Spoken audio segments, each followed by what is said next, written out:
2014च्या निवडणुकीनंतर डॉक्टर अमोल कोल्हे यांनी इकडे फिरकू नये असा प्रयत्न अनेकांनी केला, परंतु जे पेरलं तेच उगवतोय असा सूचक इशारा डॉक्टर अमोल कोल्हे यांनी नाव न घेता शिवाजीराव आढळराव यांना दिला आहे.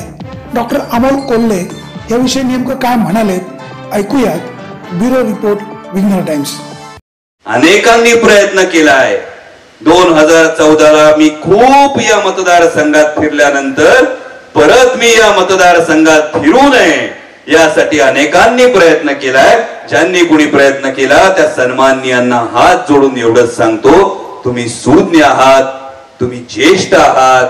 निसर्गाचे 2 नियम आहेत, जे पेराल तेच उगवत.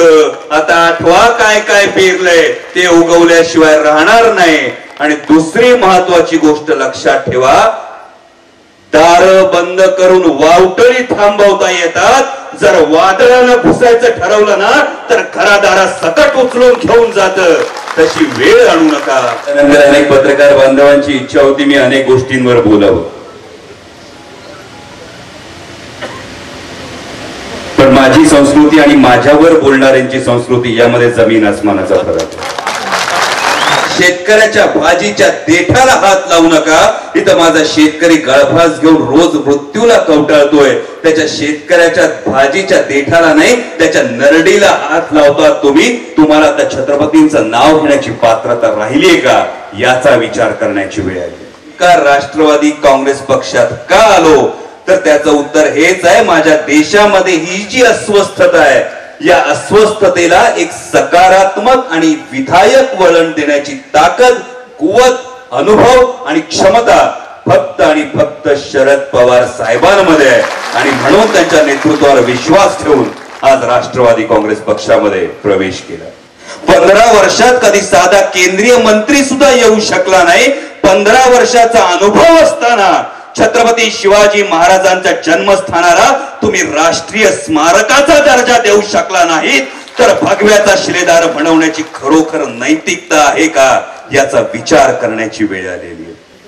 सगळेच मुद्दे एकदम बोलणार नाही. बोला. अब ये तो सिर्फ झाकी है, पिक्चर अभी बाकी है. बरंच काय साठवून ठेवलंय.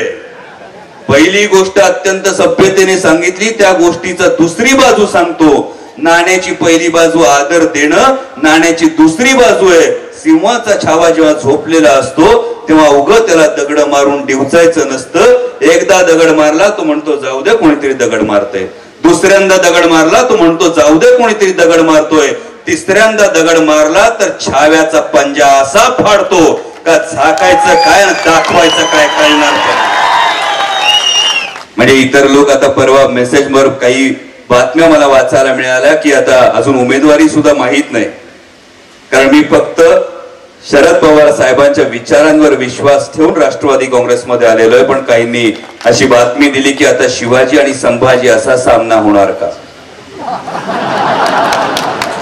नाही, मी प्रामाणिकपणे फक्त एवढं सांगतो की नुसतं नाव असून चालत नाही.